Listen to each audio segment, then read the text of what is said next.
Fiber optics. Before we start fiber optics, let me show you a picture. And this is Moore's law. Moore's law shows, or it says, that every 2 years, the number of transistor per chip on a single chip will be doubled. This is the IBM PC. It was in 1981. And this is the present. So the original 1981 IBM PC, it ran at a clock speed of 4.77 megahertz. Mega. Okay, 10 to the power 6 actually. Now today's PC, they have multiple cores, 4 core CPU. And then they are at a speed higher than 3 gigahertz. So you see the comparison, the difference. The increment factor or the increase factor, if you just divide this 3 gigahertz by 4.77 megahertz, you'll get around 2500 times. The same time, the communication link, it went from 45 Mbps, this 45 Mbps I'm talking about a T3 line in the telephone system, to 100 Gbps. So what is the increment factor? Just divide these two, you will get 2000. So the increment in the clock speed and the cores and the increment in the communication speed or the bit rate, the 500 is the difference. And the error rate has also, almost become zero. Now why the one is 2500, the other is 2000? We are talking about fiber optics and you'll see why this is just 2000, why it has not incremented to the level of the clock speeds. So fiber optics are used for long haul transmission, that is the long distance transmission in the network backbones, high speed local area networks and high speed internet access to home, fiber to home, FTTX like this. So fiber optics, there is 100 Gbps. I'll tell you in the end. So an optical transmission system has 3 key components. When we are talking about fiber optics, this is an optical transmission system because it is using a light. So it has major 3 components, key components. The first one will be the light source. The second is actual transmission medium, this one. And the third one is the detector. The detector. The pulse of a light. If there is a light, it will indicate 1 bit. If the light is not there, it is 0 bit. So presence of light is 1 bit, absence of light is 0 bit. So this is the pulse. The transmission medium is, you see here, it's a very ultra thin fiber of glass, normal glass. So the detector, it will generate an electric pulse because the light is coming. Whenever light strikes on this detector, it will generate an electrical pulse. So light source at one end of optical fiber and the other end will have a detector. So you are getting a unidirectional or simplex data transmission system here. So this system is accepting an electrical signal. First it converts and transmits it in the form of light pulses, and at the other end the reverse happens. That is, it reconverts the output, that is the light pulses, to electrical signal at the receiver end, that is the detector. Okay. So this is how the transmission takes place. Now coming to the physics of fiber optics. Now whenever a light ray passes from one medium to another, there will be certain refraction. Refraction means light will bend depending upon the refractive index or the properties of the two mediums. So it can go away from the perpendicular line of the surface or it can come near that perpendicular line. Let us take an example of silica, which is glass, and we have the outer area which is air here. Now the ray is refracted, that is, refraction basically means bending of light rays, and this is bending at the silica oblique air boundary because the boundary is silica air. So now the density of glass is higher, density of air is lower. So it will bend like this, means bend away when it goes out from silica to air, it bends away from the perpendicular line. Okay, so beta 1 is higher than alpha 1. In the similar case, if we increase alpha 2, the beta 2 will again increase, again bend. So the amount of this reflection totally depends on the medium. So you can call it as a reflection. The mu. Mu is the index of refraction, refractive index. Now, for certain angle, which is called the critical angle, for a certain angle of incidence, the light will be refracted, but it will be refracted so much that it will come inside the medium from which it was going out. That is, there is a total internal reflection, right? This is called total reflection. At certain angle, the light will not come out of the medium. It will remain inside.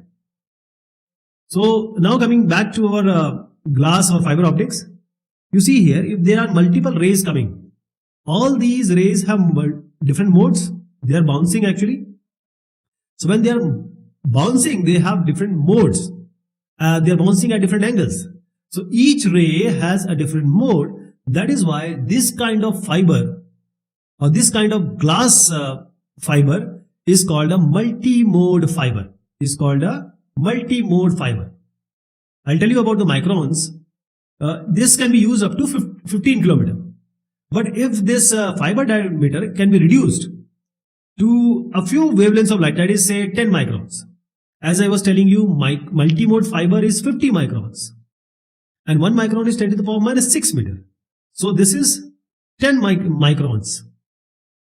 So this is 50 micron, this is 10 micron. That is the wavelength of light figure. So the light will go straight. So fiber or the glass will now act as a waveguide, and the light can easily propagate in a straight line without bouncing like it was happening in the multi-mode fiber. This is called as a single mode fiber. This is called as a single mode fiber. So this single mode fiber can transmit 100 kilometer, 100 Gbps. So this is quite higher multiple times than the multi-mode fibers. To an extent, it is 50 times higher than the multi-mode fibers. It can transmit 100 Gbps for 100 kilometers. The main thing here to identify here, the optical fibers are made up of glass. This is a glass. And this glass is made from sand. Sand. The sand is everywhere. If you go anywhere, ocean, beach, or even to the desert, you'll get inexpensive raw material, sand. So light, whenever it travels, there will be some losses. That is called the attenuation. That is the signal strength loss. So this attenuation of light through this glass in the fiber optics, it depends on the wavelength of light, lambda, and also the physical properties of glass as well. Attenuation, let me tell you, this is the losing of the signal strength. So it can be through absorption, scattering, dispersion, bending. There are so many optics involved here. So these are the physical properties and of the glass, also the wavelength.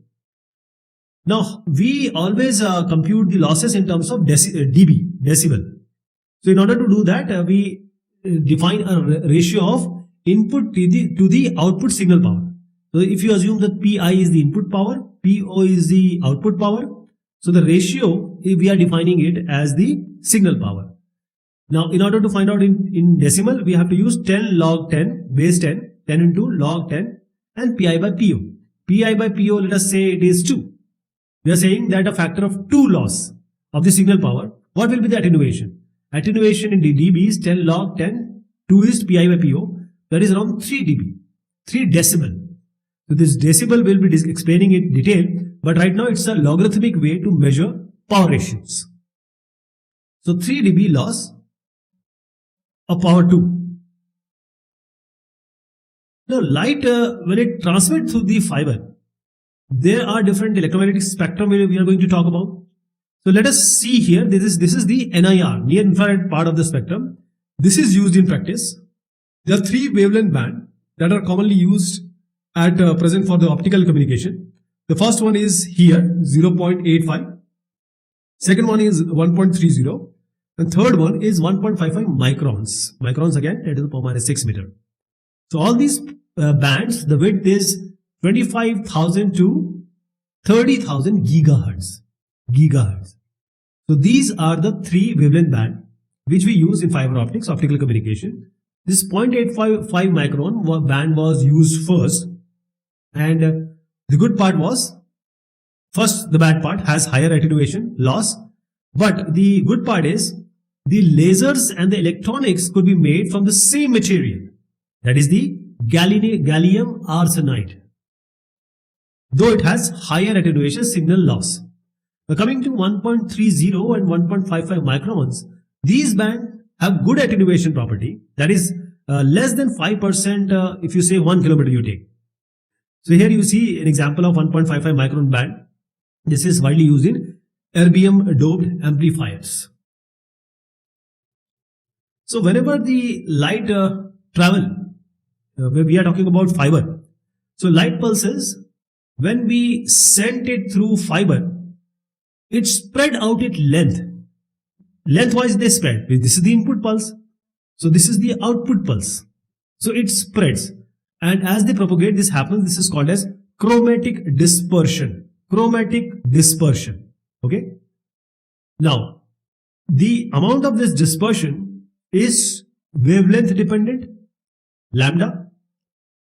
But we can do certain things here. I'll talk about solitons. Now this is the ordinary pulse. You see, when you send it through fiber, there will be a chromatic dispersion. You see here also, and in the figure on the left also. Now, if we just send this as a reciprocal of hyperbolic cosine, cos h, 1 by cos h, reciprocal of this is the way, these rays are actually a sin omega type kind of thing. So if you send it as a reciprocal of hyperbolic cosine, it nearly cancels out all the dispersion effects, and this is called as solitons or solitons. So this is how you can avoid and reduce the chromatic dispersion.